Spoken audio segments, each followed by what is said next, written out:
Números 27, 21, por favor, coloca para mim, aqui atrás.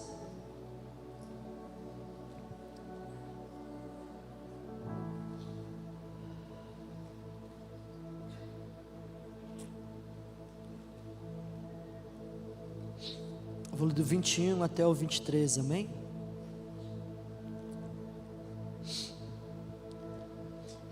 E apresentar-se-á perante Eleazar, o sacerdote, o qual por ele consultará, segundo o juízo de Urim, perante o Senhor, conforme a sua palavra sairão, e conforme a sua palavra entrarão, ele e todos os filhos de Israel com ele e toda a congregação.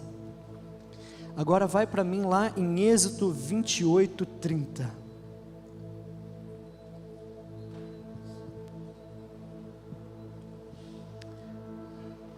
Êxodo diz assim: também porás no peitoral do juízo Urim e Tumim, para que estejam sobre o coração de Arão, quando entrar diante do Senhor. Assim Arão levará o juízo dos filhos de Israel sobre o seu coração diante do Senhor continuamente. Amém? Querido, talvez é a primeira vez que você tem ouvido essa palavra, Urim e Tumim. Quantos de vocês nunca tinham ouvido falar em Urim e Tumim na Bíblia? Levante sua mão, me ajude, seja sincero comigo. Urim e Tumim. O que é isso, pastor? O que é Urim e Tumim? Como nós lemos aqui, na veste sacerdotal, a vestes a qual, se você for lá no livro de Êxodo ou no livro de Levítico, você vai ver o Senhor dando ordenanças ao povo de Israel. E as ordenanças iam desde tipo de alimentos, até o tecido da roupa que precisava ser usado. Eu sei que muitos de nós, quando chega no livro de Levíticos, nós pulamos, porque parece que tem tanta coisa difícil ali para se ler, nomes difíceis, coisas que nós não entendemos, mas é necessário para nós entendermos a palavra de Deus e entendermos aquilo que o Senhor quer nos mostrar. É preciso nós entendermos a palavra na sua completude. E interessante porque hoje de manhã nós estávamos aqui no culto e quando o pastor Casas, não foi ele que pregou, foi o pastor Kenneth que pregou nessa manhã. Então nós tivemos uma manhã maravilhosa na presença de Deus, queridos. Meu Deus, que presença do Senhor nessa manhã nos alcançou. E o pastor Casas subiu aqui para dar uma introdução, e ele falou um pouco sobre Urim e Tumim. E eu falei, Deus, é isso. Eu peguei, entendi. E do que se trata, queridos, essas duas pedras, Urim e Tumim? Como nós podemos ver aqui, essas duas pedras estavam na estola sacerdotal. Na estola sacerdotal, para que você possa entender, no éfode, é chamado de éfode, no peitoral do sacerdote, tinha uma placa onde tinha 12 pedras, cada uma representando uma das tribos de Israel. E dentro, alguns historiadores dizem que Urim e Tumim, pastor Rica, ficava dentro de um saquinho guardado dentro do éfode. Ele ficava atrás do éfode, do peitoral. Urim e Tumim ficavam guardadas num pano amarrado dentro do peitoral do sacerdote. Tá, pastor, mas o que esse negócio de pedra tem a ver com a gente? O que esse negócio de pedra tem a ver com Jesus? A questão é que é o seguinte: o Senhor deixou para o sacerdote uma instrução de consultar a Ele. Toda tomada de decisão era preciso consultar ao Senhor. E naquele tempo era feito através dessas pedras, dessas duas pedras. Não há um relato nem bíblico, nem da história, como era feito, como os sacerdotes se chegavam a Deus, como que eles consultavam ao Senhor nas suas movimentações, através de Urim e Tumim. Mas o que nós sabemos é que essas duas pedras se chamavam luz, Urim, luz, e Tumim, perfeição. E a vontade do Senhor era buscada através da vida do sacerdote sobre Urim e Tumim.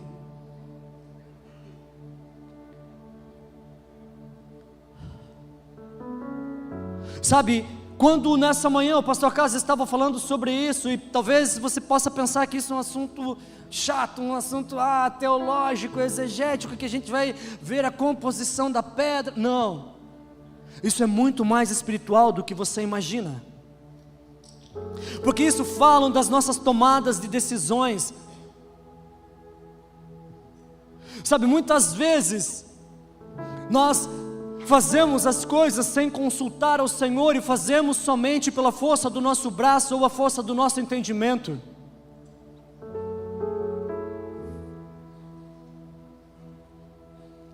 E o que acontece? Por nós não buscarmos a direção e a revelação da vontade do Senhor para as nossas vidas, muitas vezes nós sofremos as consequências das nossas atitudes. Sem buscar a vontade do Senhor, nos traz sofrimento.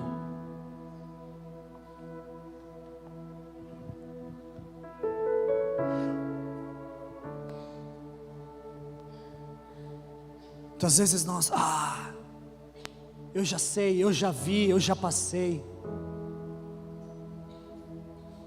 eu já sei como que faz. Não, pastor, não precisa de orientação, porque eu já sei como fazer. Não, esse negócio aí, já estou cansado. Eu faço isso com as mãos nas costas.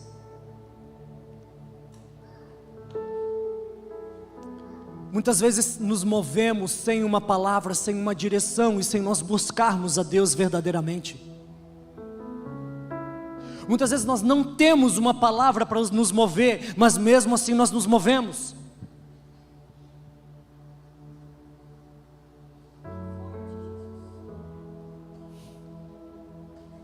Não se mova se o Espírito Santo não mandar. Não se mova. Aguente firme. Às vezes as circunstâncias te espremem, às vezes, sabe, o teu coração começa a bater mais forte no peito e quer que você tome determinadas decisões, sabe, você começa a ficar aflito, e você toma uma decisão sem consultar ao Senhor.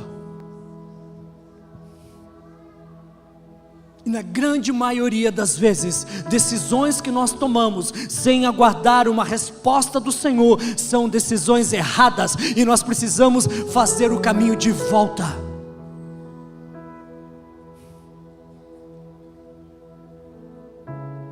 Sabe, é melhor às vezes você aguentar firme, calçar bem os pés, cimentar bem os pés em uma situação que está te levando para lá e para cá, mas não tome uma decisão sem ouvir a voz do Senhor.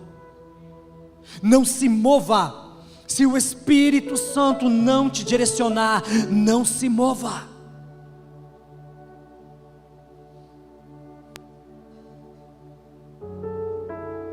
Sabe, um dos nossos grandes problemas, às vezes nós até oramos, Cássio, tem uma situação, eu vou, dobro meu joelho de noite, eu oro, e daí no outro dia eu já quero uma resposta do Senhor. Aí tu pergunta, irmão, você orou? Orei. Quanto tempo? Eu orei. Não, irmão, assim, quanto tempo?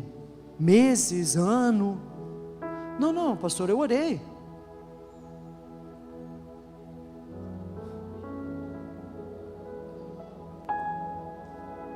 Geralmente quando nós não esperamos a resposta do Senhor, nós tomamos decisões próprias e nós quebramos a cara, por não saber esperar a resposta do Senhor. E a resposta do Senhor não vem quando você quer, nem quando eu quero, e ela não vem no tempo em que eu quero, nem no tempo em que você quer, ela vem no tempo que precisa vir.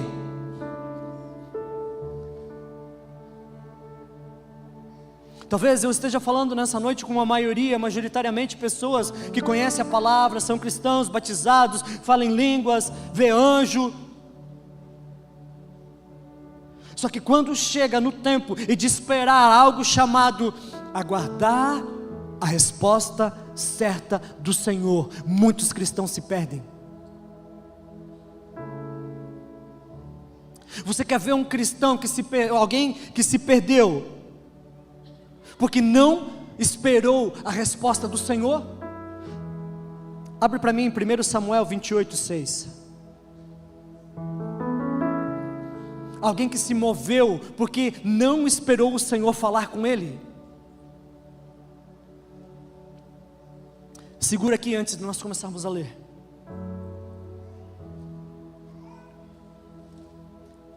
Se você quiser abrir a tua Bíblia, quem trouxe a Bíblia, é bom nós manusearmos. Eu tenho minhas Bíblias digitais, mas eu amo minha Bíblia física, eu ando com ela para cima e para baixo.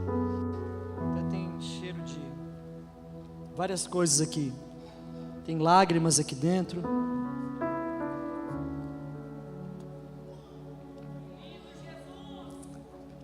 Esses dias eu encontrei a primeira Bíblia que eu ganhei. Eu era um adolescente. Meus tios são pastores. E na adolescência, quando eu me batizei, eu ganhei minha Bíblia do meu tio que me batizou. Eu tinha, acho que 13, 14 anos. E quando eu me batizei, ele me deu uma Bíblia. E eu tenho essa Bíblia até hoje. Mas para algum período da minha vida, durante alguns anos, eu me afastei do caminho do Senhor. Mas eu nunca me desfiz dessa Bíblia, pastora Ana. E esses dias, revirando os meus livros lá em casa, fazendo uma geral nos livros, eu encontrei essa Bíblia. E eu abri a Bíblia. E tinha uma dedicatória do meu tio para mim. E eu encontrei um marca-texto de Bíblia, aqueles do esmilinguido ainda, bem antigo. Uma dedicatória da minha tia para mim, dizendo quão felizes eles estavam por eu ter tomado a decisão do batismo. E que eu era muito importante na vida deles. E se passado mais de 25 anos, eu encontrei essas anotações dentro da minha primeira Bíblia. E eu mandei uma mensagem para minha tia, falei: obrigado por nunca terem desistido de mim, mesmo em meio aos meus maiores problemas, mesmo em meio às maiores tribulações, ao trabalho que eu dei para vocês. Vocês nunca desistiram de mim, valeu a pena, hoje eu sou quem eu sou, porque vocês não desistiram de mim.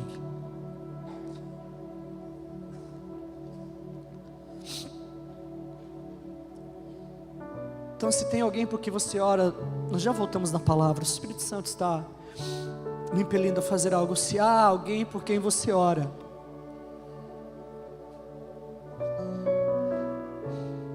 um familiar, um amigo, um filho, uma filha, um pai, não desista de orar por ele. Não desista. Não desista de orar. Orações e lágrimas são sementes no reino dos céus.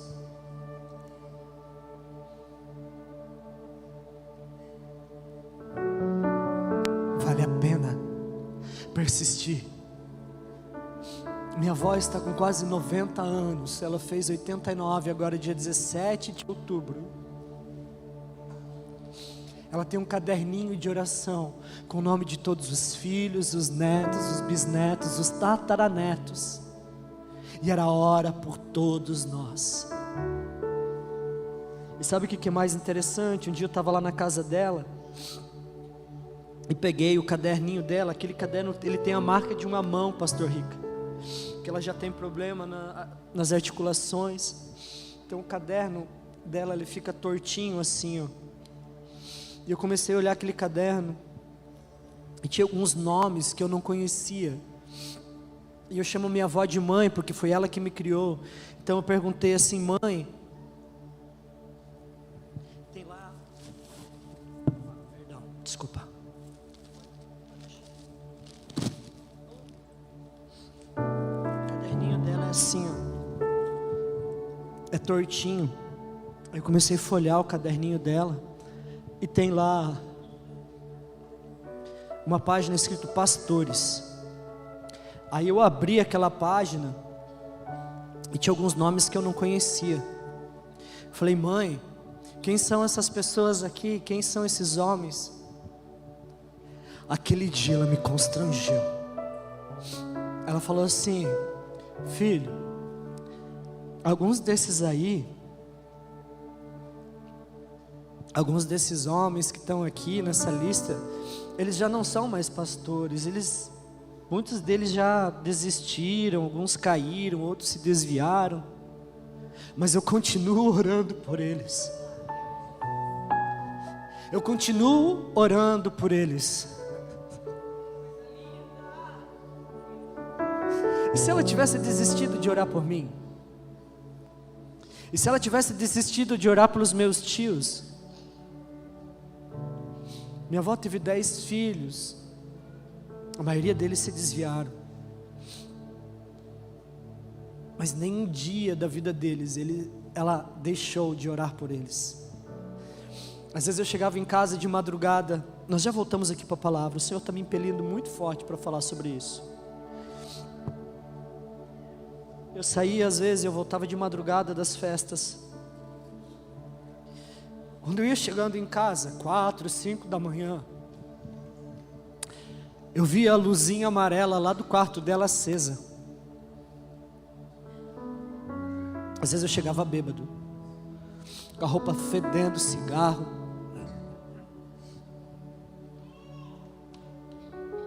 Mas quando eu entrava do portão para casa,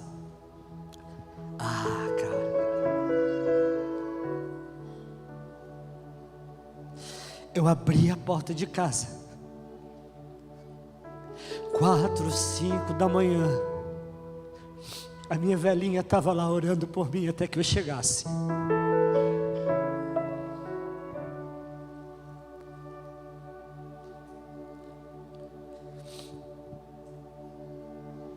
Então não desista, não desista de orar, até mesmo por aqueles que dão problema para você, até mesmo por aqueles que você acha que não tem mais solução.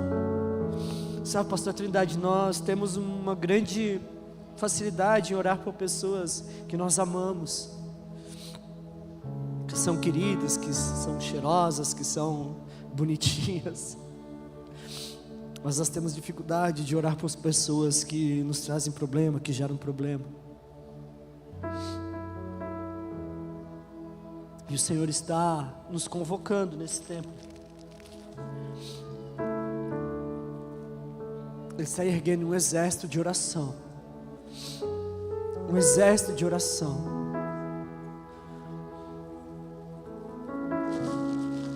Pelos perdidos, amém? Amém, vamos voltar à palavra.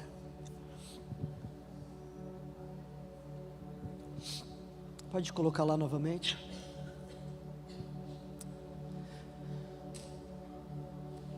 Quando nós fazemos algo sem esperar a resposta do Senhor. Livro de Samuel 28, 1 Samuel diz assim: e perguntou Saul ao Senhor, porém o Senhor, repitam comigo, vamos lá, vamos ler aqui. Perguntou Saul ao Senhor, porém o Senhor não lhe respondeu, nem por sonhos, nem por Urim, nem por profetas. Segura aqui.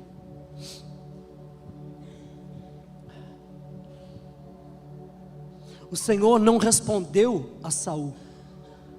Saul foi até o Senhor. O problema de Saul não foi ele não ter tentado consultar a Deus. Ele foi consultar ao Senhor. Só que o que nós lemos aqui? O Senhor o quê? Me ajudem. Senão eu vou pedir para o pastor Kenneth ler em português, hein? Porém o Senhor, meu Deus, porém o Senhor não lhe respondeu. Passa para frente. Então disse Saul aos seus criados: buscai-me uma mulher que tenha espírito de feitiçaria, para que vá a ela e consulte por ela. E os seus criados lhe disseram: eis que em Endor há uma mulher que tem um espírito de adivinhação. Toda vez que nós nos movemos, quando o Senhor não nos responde, nós caímos muitas vezes em uma cilada que a nossa alma nos prega, porque nós estamos tão angustiados para obter uma resposta, Cássio, que muitas vezes nós vamos até em lugares ou a pessoas a qual o Senhor não designou para falar conosco.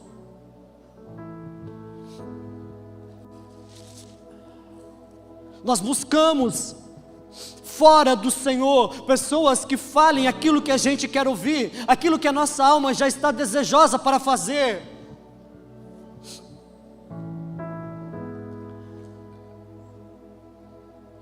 Quando nós nos movemos fora da vontade de Deus e ficamos esperando por coisas que o Senhor não nos prometeu, nós começamos a forçar a barra para justificar a vida que nós estamos levando e as decisões que nós tomamos. E o problema disso é que nós começamos a comprometer a nossa identidade, comprometer o nosso futuro, comprometer até mesmo o nosso ministério, o nosso futuro profético, a nossa casa.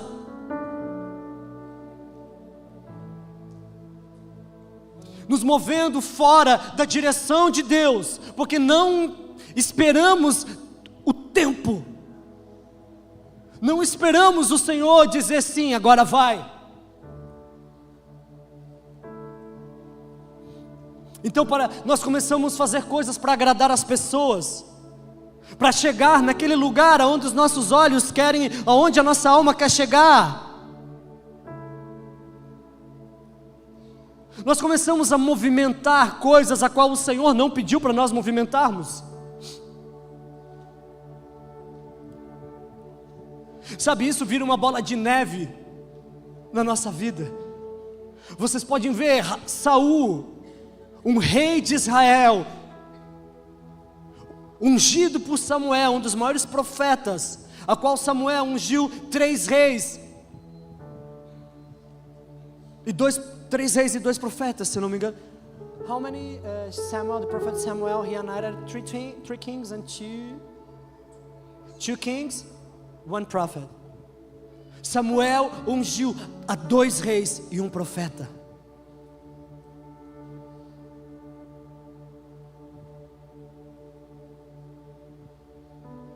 E Saul não aguentou esperar a resposta de Deus. Ele falou: me traga uma feiticeira que fale o que eu quero ouvir. Me tragam alguém que fale o que eu quero ouvir. Sabe por quê? Porque Saul estava com medo dos filisteus. Saul estava com medo, diz que ele estava numa apreensão, porque os filisteus estavam chegando. E ele: Deus, você não vai responder? Deus, eu estou consultando aqui Urim e Tumim, mas o Senhor não vai me responder? E Deus não lhe respondeu.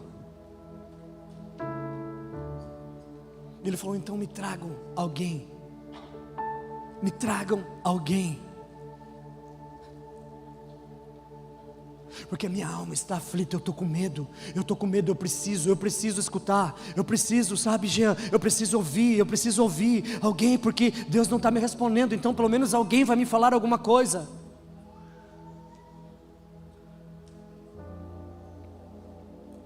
Deixa eu abrir 1 Samuel 28 aqui.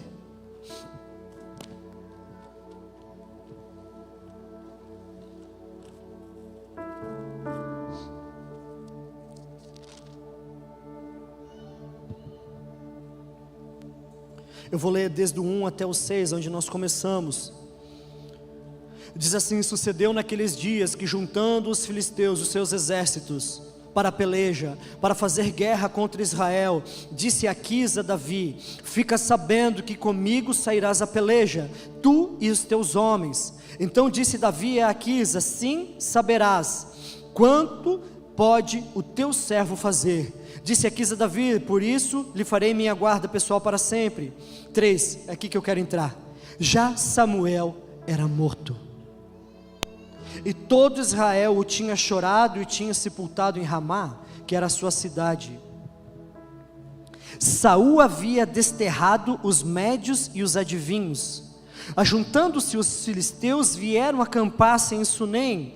Ajuntou Saul a todo Israel e se acamparam em Gilboa. Vendo Saul o acampamento dos filisteus, foi tomado de medo, e muito se estremeceu o seu coração.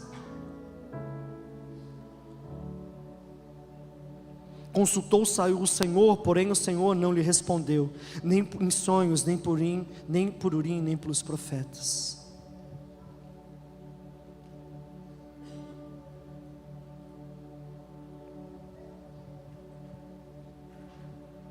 Eu falo que às vezes, eu falo de mim, muitas vezes eu chego até a pisar, queridos, em cima da linha. Porque existe uma linha divisória. Existe uma linha entre aquilo que acontece e a tomada de decisão. Amém? Eu falo que às vezes eu posso até pisar em cima da linha, mas eu não atravesso a linha. Porque eu sei que se eu chegar a atravessar a linha daquilo que o Senhor não me falou, eu vou pagar um alto preço.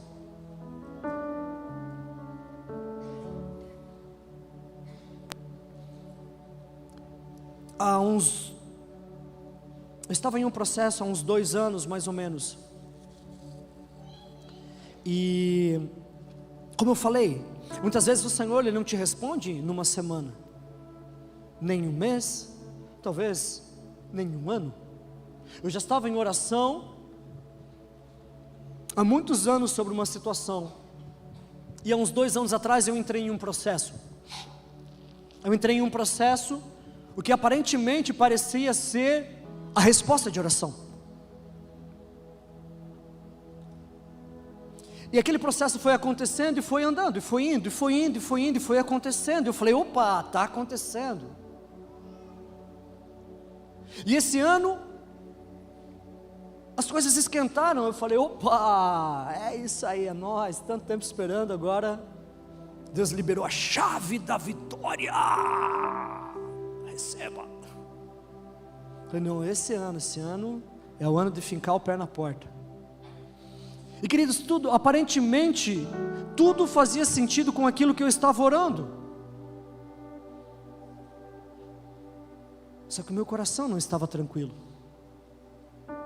E poucos meses antes daquilo que eu já estava em oração há mais de 5 anos, em um processo há quase 2 anos, estava para acontecer. E um dia desse ano eu dobrei o meu joelho na beirada da minha cama e falei, Deus, eu não tenho condições de tomar essa decisão.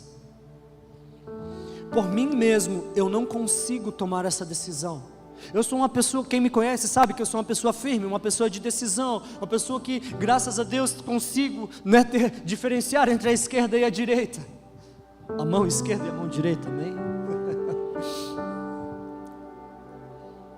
Então para mim tomar decisões não é algo difícil. Só que quando se trata das coisas do Senhor, eu tenho muito zelo. Então, naquela quarta-feira eu dobrei os meus joelhos na cama e falei, Senhor, eu não tenho condições de tomar essa decisão. E eu preciso que o Senhor me ajude. Tudo está se movendo para que aquilo que eu venho esperando há anos aconteça. Só que tem algo dentro de mim que está colocando isso em xeque. Eu não consigo tomar essa decisão. E eu preciso que o Senhor me ajude. O Senhor me ajude nessa decisão. Então, Senhor, está tudo praticamente pronto. Está tudo praticamente para acontecer. Mas se o Senhor não quiser, se não for esse o tempo, se não for esse o modo, que exatamente daqui uma semana, daqui 7 dias, eu receba a resposta totalmente ao contrário de tudo o que está acontecendo. Vocês estão me entendendo? Amém? Amém? Todos estão me entendendo?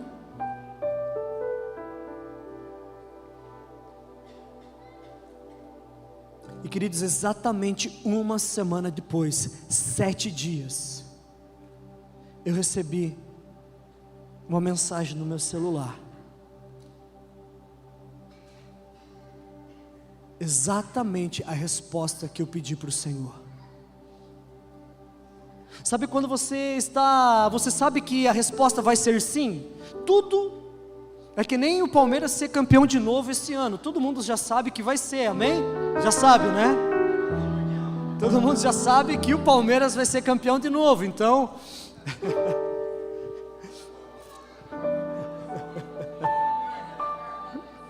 Todo mundo já sabe que...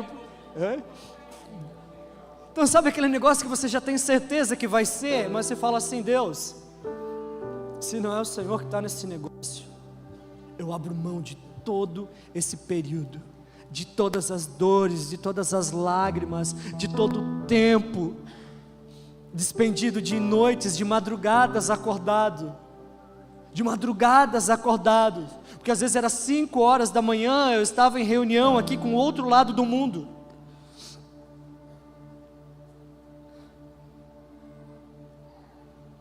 E uma semana depois, Jonas, exatamente quando eu falei com o Senhor, falei: Deus, eu não tenho condições de tomar essa decisão, eu preciso que o Senhor me ajude. Estabeleci aquilo que eu precisava. Uma semana depois, a resposta estava na minha mão, totalmente ao revés de tudo aquilo que já vinha acontecido nos últimos anos. Nós precisamos ouvir ao Senhor, nós precisamos esperar pela resposta do Senhor. Nós não podemos nos mover enquanto Ele não nos falar, enquanto Ele não nos autorizar a nos movermos. E se Ele não falar, espere. E se a alma angustiar, espere. Como eu falei, finca bem os pés no chão, cimenta e aguenta a tempestade. Saul, depois que foi consultar a feiticeira, depois de que ele não aguentou esperar o Senhor falar, ele foi consultar uma feiticeira, e você pode ver que nos próximos capítulos Saul morre.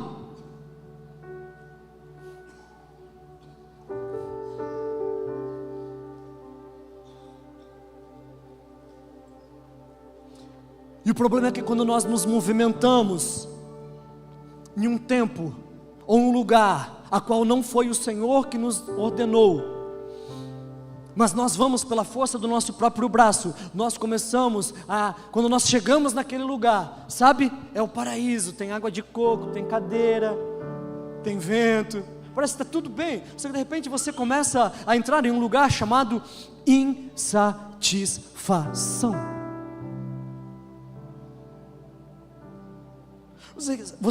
Você começa a ficar insatisfeito. Ué, mas não era aquilo que você queria? Não era aquilo? Por que tanta insatisfação?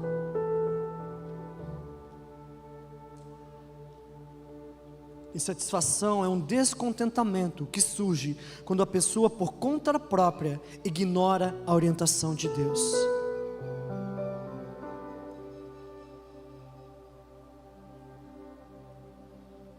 Nós já ímos para o final, não nos alongarmos muito.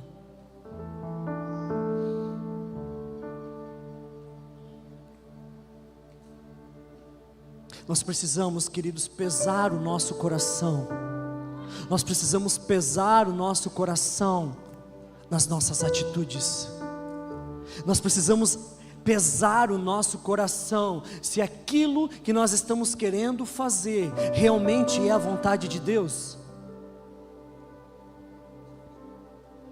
Sabe por quê? Porque Jeremias, porque muitas vezes fala assim: mas você vai conversar com as pessoas, mas pastor, parecia muito ser a vontade de Deus, sabia? Eu orei e parecia que era a vontade de Deus.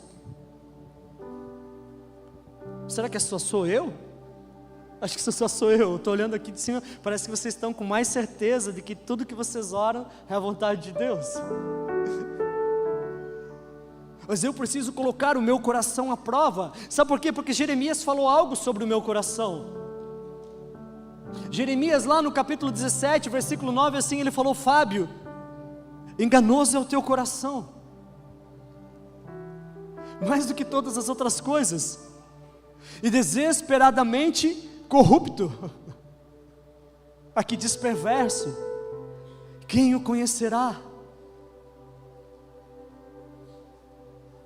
Então, se o coração é enganoso e perverso ou corrupto, eu preciso pesá-lo, eu preciso colocá-lo à prova.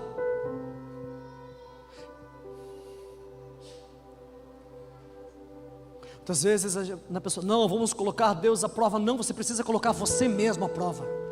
Sabe por quê? Porque Deus não tem um coração enganoso, mas eu tenho um coração que me engana. Eu tenho um coração em que quer as coisas desesperadamente, sabe, Jonas? Eu quero tanto isso, eu quero. Aí Deus fala assim, opa, me puxa para trás de novo. E aí eu vou mais um pouco para frente e Ele me puxa.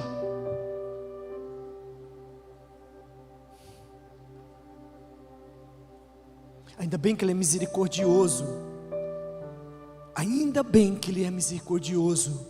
Porque se nós pudéssemos tocar, ir para tudo ou para todos os lugares a qual o nosso coração quer, nós estávamos lascados. E diz o pastor, não, acho que minha avó que fala, nós estávamos fritos em banha de grilo.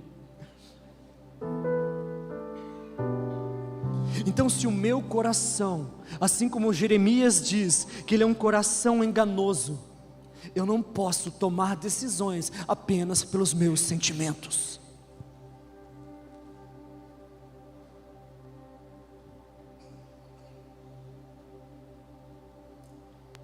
Pastor, e como que eu vou saber se é o meu coração ou se é Deus? Eu não consigo entender isso. Amém, queridos? Eu estou bem-vindo ao time. Muitas vezes eu também não consigo entender. Nossa, mas você não é pastor? Eu sou, mas eu sou ser humano. Eu tenho queda de cabelo igual vocês. Não pareço? Obrigado, amor. Tá igual o teu? Obrigado. Tu está sendo muito generoso com o pastor.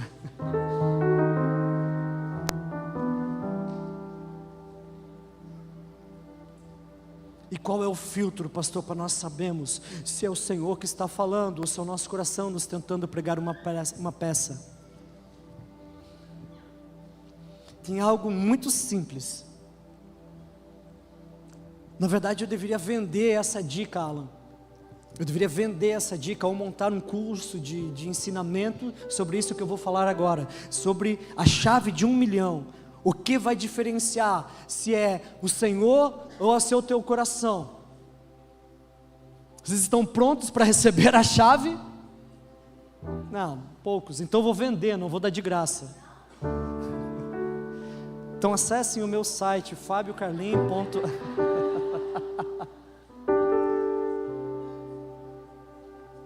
Existe um filtro chamado oração.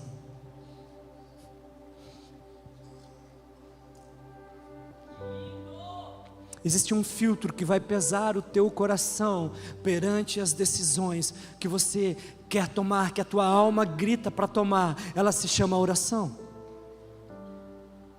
Consultar ao Senhor. Consultar ao Senhor é a chave de todas as coisas.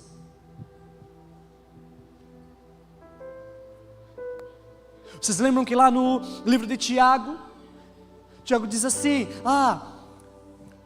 vão dirão, eu irei a essa cidade, comprarei, negociarei, ganharei lucro.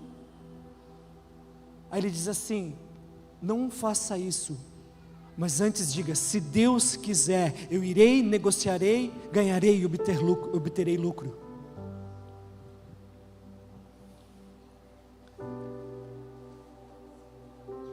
Você sabe por que muitos de nós às vezes têm dado cabeçadas e mais cabeçadas? Vai para lá, não, Deus eu mando. É interessante. Pastor, eu estou indo embora para não sei aonde. Filho, vai para onde? Não, eu vou para tal lugar. Não, Deus falou. Deus falou. Tá, que bom. Aí vai embora. Aí 6 meses depois, aparece com a mala atrás das costas. Criançada, tudo de novo, a mulher, os filhos. já está sem o carro, aquele carro velho que foi embora, volta de ônibus. Fala assim, cara, o que deu?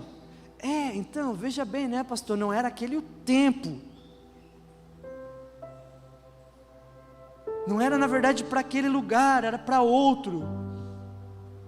Aí eu te pergunto, foi Deus mesmo que falou? Ou foi o coração enganoso que te pregou uma peça e você não aguentou esperar a direção de Deus para a tua vida, para tomar uma decisão? Mas eu fui lá, e aí o não sei quem falou na minha vida. Amém, eu acredito, eu amo receber palavras. Mas enquanto Deus não falar comigo, eu não arredo o pé. Eu ranjo os dentes, eu aguento a ventania. Irmãos, e às vezes é ventania braba. É ventania que balança o cabelo, pouco o cabelo, mas balança. Né, Sérgio? Mas aquilo que eu falo, às vezes você precisa ranger os dentes. Ranger os dentes e falar, eu não me movo enquanto o Senhor não falar. Eu não movo, eu não tomo decisão, eu não saio deste lugar enquanto o Senhor não falar. Enquanto eu não ter certeza que é o Senhor quem está falando comigo, e que não é o meu coração me pregando uma peça, que não é o meu coração tentando ser enganoso e satisfazer os desejos da minha alma, eu não saio deste lugar. Aí você vai orar para o Senhor, aí tu chora. Deus, parecia tudo lindo, era agora o tempo, era agora o lugar, era ela ou era ele. Aí você fala, não cara, não é agora. Não é do teu jeito, é do meu jeito.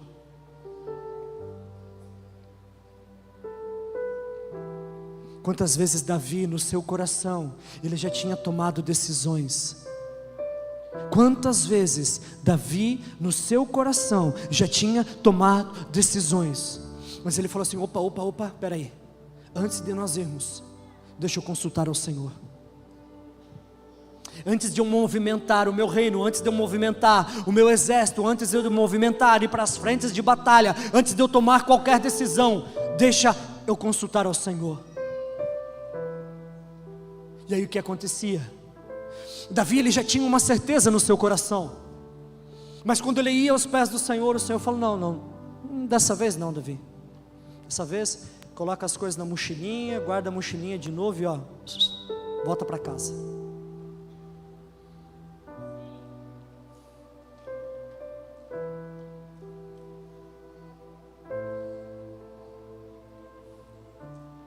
Às vezes a gente está na porta, Rafa, às vezes a gente está na porta com a mão no trinco, e o Senhor fala,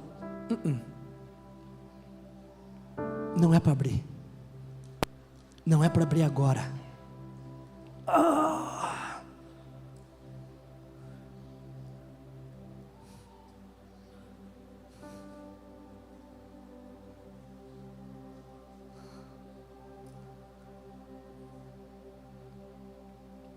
Não é que a porta não vai se abrir, irmão, olha aqui para mim, todos olhem aqui para mim, para de rir, Jean. Não é que a porta não vai se abrir, é que talvez aquela porta não vai se abrir naquele momento.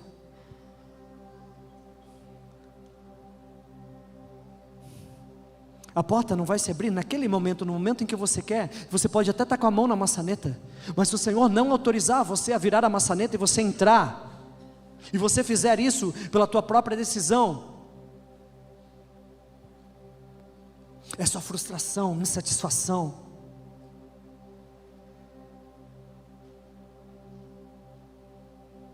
Por isso que nós precisamos pesar o nosso coração em oração,